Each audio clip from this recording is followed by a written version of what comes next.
एक बड़े व्यस्त कमर्शियल किचन को बिना किसी रुकावट के चलाना सच में किसी जादू से कम नहीं है। सैकड़ों ऑर्डर्स, भयंकर प्रेशर और समय की भारी कमी, फिर भी हर डिश एकदम परफेक्ट। लेकिन ये जादू होता कैसे है? आज के इस एक्सप्लेनर में हम F&B प्रोडक्शन डिपार्टमेंट के ठीक अंदर चलेंगे। हम देखेंगे कि कैसे सही मशीनों और उपकरणों का चुनाव एक साधारण सी रसोई को एक हाई परफॉर्मेंस कुलिनरी सेंटर में बदल देता है। कोई भी सफल रेस्टोरेंट इन्हीं उपकरणों और एक अदृश्य अनुशासन की नींव पर खड़ा होता है। तो आइए शुरू करते हैं। तो आज का एजेंडा काफी सीधा है। नंबर 1, किचन इक्विपमेंट क्यों मायने रखते हैं। नंबर 2, मेजर हैवी इक्विपमेंट पर महारत। नंबर 3, जरूरी हैंड टूल्स और बर्तन। नंबर 4, सुरक्षा, सफाई और रखरखाव। और अंत में नंबर 5, स्टाफ की भूमिकाएं और ऑपरेशंस। चलिए आगे बढ़ते हैं। सेक्शन 1, किचन इक्विपमेंट क्यों मायने रखते हैं, the foundation of culinary success. आधुनिक मशीनों का सही इस्तेमाल सिर्फ समय बचाने के लिए नहीं होता, बल्कि सच कहें तो ये पूरे ऑपरेशन की लाइफलाइन है। जब इक्विपमेंट सही से ऑपरेट होते हैं तो प्रोडक्टिविटी अपने आप बढ़ जाती है और हर रेसिपी का स्वाद बिल्कुल एक जैसा रहता है। मतलब कंसिस्टेंसी एकदम पक्की। साथ ही चोट लगने का खतरा भी कम हो जाता है और सर्विस की स्पीड फास्ट हो जाती है। और सबसे बड़ी बात, हाइजीन स्टैंडर्ड्स। जरा सोचने वाली बात है कि साफ सफाई में एक छोटी सी चूक किसी भी टॉप क्लास रेस्टोरेंट का शटर रातों रात गिरवा सकती है। इसलिए उपकरणों को सही तरीके से हैंडल करना किसी भी प्रोफेशनल के लिए एक बेसिक रूल है, जिसके साथ कोई समझौता नहीं हो सकता। सेक्शन 2, मेजर हेवी इक्विपमेंट पर महारत हासिल करना, the backbone of the kitchen. एक कमर्शियल किचन के इस बड़े से इकोसिस्टम को आसानी से 5 साफ कैटेगरीज में बांटा जा सकता है। भारी मशीनरी जैसे ओवन, छोटे उपकरण जैसे ब्लेंडर, हाथ के उपकरण यानी चाकू वगैरह, स्टोरेज के लिए शेल्व्स और सेफ्टी इक्विपमेंट जैसे फायर एक्सटिंग्विशर। अब ये क्लासिफिकेशन इतना जरूरी क्यों है? खैर, जब डिनर रश अपने पीक पर होता है ना, तब अफरा तफरी के लिए कोई जगह नहीं होती। ये क्लियर सिस्टम नए टीम मेंबर्स को तुरंत सेटल होने में मदद करता है। सबको पता होता है कि कौन सी चीज कहाँ रखी है, जिससे काम रॉकेट की स्पीड से चलता रहता है। अब तापमान की सटीकता की बात करते हैं। प्रोफेशनल सेटिंग में रेफ्रिजरेटर का टेम्परेचर कभी भी 5 डिग्री सेल्सियस को पार नहीं करना चाहिए। कभी नहीं। ये रूल इतना सख्त इसलिए है क्योंकि 5 डिग्री से ऊपर का जो टेम्परेचर है उसे डेंजर जोन कहा जाता है। यहीं पर खतरनाक बैक्टीरिया सबसे तेजी से पनपते हैं। सब्जियों और डेयरी जैसी जल्दी खराब होने वाली चीज़ों को एकदम सेफ रखने के लिए ये टेम्परेचर मेंटेन करना एक नॉन निगोशिएबल नियम है। और दूसरी तरफ डीप फ्रीजर के रूल्स और भी ज़्यादा सख्त होते हैं। फ्रोजन मीट और सी फूड को स्टोर करने के लिए -18 डिग्री सेल्सियस या उससे भी नीचे का तापमान चाहिए होता है। ये इतना ज़्यादा ठंडा होता है कि खाने के अंदर की सारी बायोलॉजिकल प्रोसेस बिल्कुल रुक जाती हैं। इसी वजह से इंपोर्टेड मीट या सी फूड जैसी महंगी इन्वेंट्री महीनों तक बिना खराब हुए अपनी बेस्ट क्वालिटी और स्वाद बनाए रखती है। कुकिंग लाइन पर मौजूद इन भारी मशीनों को देखा जाए तो डेक और कन्वेक्शन ओवन से लेकर गैस रेंज और डीप फ्रायर तक हर मशीन का अपना एक बहुत ही स्पेसिफिक रोल होता है। यहाँ सलामेंडर पर खास ध्यान देने वाली बात है।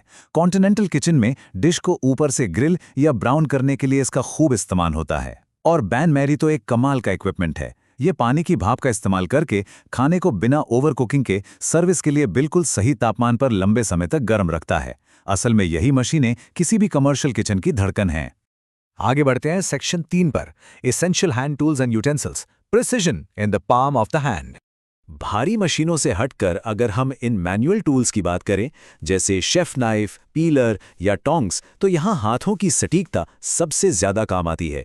एक बात जो हर कुलिनरी प्रोफेशनल को हमेशा याद रखनी चाहिए वो ये कि एक कुंद यानी बिना धार वाला चाकू असल में एक तेज चाकू से कहीं ज्यादा खतरनाक होता है। ऐसा इसलिए क्योंकि कुंद चाकू से कुछ भी काटने के लिए बहुत ज्यादा जोर लगाना पड़ता है और अगर वो फिसला तो फिर गंभीर चोट पक्की है। इसीलिए हर काम के लिए हमेशा सही और तेज टूल चुनना काम की स्पीड और सेफ्टी दोनों के लिए बहुत जरूरी है।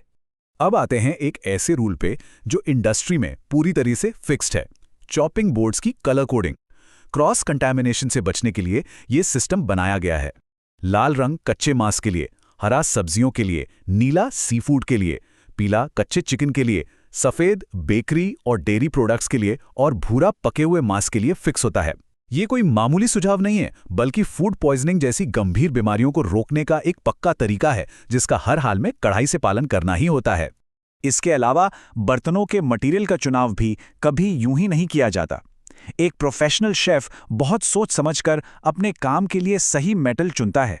जैसे अगर धीमी आंच पर कुछ पकाना है तो कास्ट आयरन बेस्ट है, क्योंकि ये हीट को लंबे समय तक रोके रखता है। वहीं दूसरी तरफ स्टेनलेस स्टील को उसकी मजबूती, जंग न लगने की खूबी और बेहतरीन हाइजीन के लिए चुना जाता है। मतलब किचन में इस्तेमाल होने वाले हर मटेरियल के पीछे एक पूरा विज्ञान और लॉजिक छिपा होता है।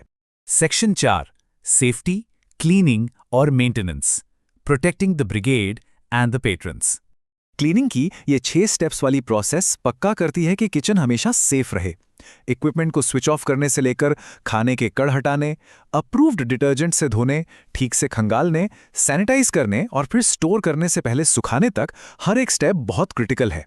यहाँ एक बहुत ही दिलचस्प बात यह है कि केवल धोने से तो सिर्फ ऊपर की गंदगी हटती है, लेकिन जो सैनिटाइज करने वाला स्टेप है ना, वही असल में उन छिपे हुए खतरनाक रोगजनकों और बैक्टीरिया को पूरी तरह खत्म करता है।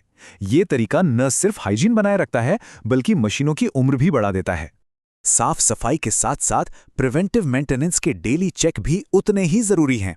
बिजली के तारों, गैस कनेक्शनों और टेम्परेचर कंट्रोल्स की नियमित रूप से चेकिंग होनी ही चाहिए। जरा कल्पना कीजिए कि एकदम बिजी सर्विस चल रही है और बीच में गैस का एक छोटा सा लीक हो जाए या थर्मोस्टेट टूट जाए। ये सिर्फ काम को ही नहीं रोकेगा, बल्कि एक ही दिन में हजारों का नुकसान करवा सकता है। इसीलिए ये डेली चेकअप्स किसी भी बड़े डिजास्टर से बचाते हैं और इन महंगी मशीनों को लंबे समय तक सही सलामत रखते हैं। प्रोफेशनल सेफ्टी प्रैक्टिस और खतरनाक आदतों के बीच ना एक बहुत ही बारीक सी लाइन होती है। नियमित सफाई करना, सही टूल्स का इस्तेमाल करना और टाइम पर मेंटेनेंस करना, ये सब बहुत फायदेमंद है। लेकिन वहीं मशीनों का गलत इस्तेमाल करना, उन पर कैपेसिटी से ज़्यादा लोड डालना या किसी अजीब सी आवाज़ को इग्नोर कर देना, ये सीधे सीधे किसी बड़ी चोट या भारी फाइनेंशियल लॉस का कारण बन सकते हैं। किचन में की गई एक छोटी सी लापरवाही भी बहुत भारी पड़ सकती है। और अब हमारा आखिरी section 5, staff rules and operations, the human element. यहाँ कर्मचारियों और सुपरवाइजर्स के बीच जिम्मेदारियों का एकदम साफ बंटवारा होता है। कर्मचारियों का डेली काम है मशीनों को बहुत ध्यान से हैंडल करना, किसी भी डैमेज की तुरंत रिपोर्ट करना और एसओपी यानी स्टैंडर्ड ऑपरेटिंग प्रोसीजर्स को स्ट्रिक्टली फॉलो करना। इसके उलट सुपरवाइजर की जिम्मेदारी थोड़ी बड़ी होती है। उन्हें नए स्टाफ को ट्रेनिंग देनी होती है, मशीनों के सेफ यूसेज को मॉनिटर करना होता है और मेंटेनेंस का पूरा शेड्यूल तय करना होता है। सच कहें तो यही बेहतरीन टीम वर्क पूरे किचन को एक मशीन की तरह स्मूथ चलाता है। किसी भी बड़े कुलिनरी ऑपरेशन का सबसे बड़ा सीक्रेट बस इसी एक लाइन में छिपा है। सही इक्विपमेंट और प्रॉपर हैंडलिंग मिलकर ही एक एफिशिएंट किचन ऑपरेशंस बनाते हैं। दुनिया की सबसे एडवांस और महंगी मशीनरी भी तब तक पूरी तरह से बेकार है जब तक कि किचन स्टाफ उसे पूरे डिसिप्लिन, नॉलेज और स्किल के साथ इस्तेमाल न करे। ये इंसानों और मशीनों के बीच का एक परफेक्ट बैलेंस है जो कामयाबी की गारंटी देता है। तो इस एक्सप्लेनर को खत्म करने से पहले एक सवाल सोचने वाला है। इन टूल्स और प्रोटोकॉल्स में पूरी तरह से महारत हासिल करने के बाद अगली जो डिश बनकर बाहर आएगी, उसकी क्वालिटी और सेफ्टी का लेवल क्या होगा? जाहिर है, जब डिसिप्लिन और नॉलेज एक साथ मिलते हैं तभी एक शानदार और बिल्कुल सेफ डाइनिंग एक्सपीरियंस तैयार होता है। उम्मीद है कि किचन के अंदर की दुनिया का ये एनालिसिस बहुत काम का लगा होगा। इस एक्सप्लेनर के साथ अंत तक जुड़े रहने के लिए बहुत बहुत शुक्रिया।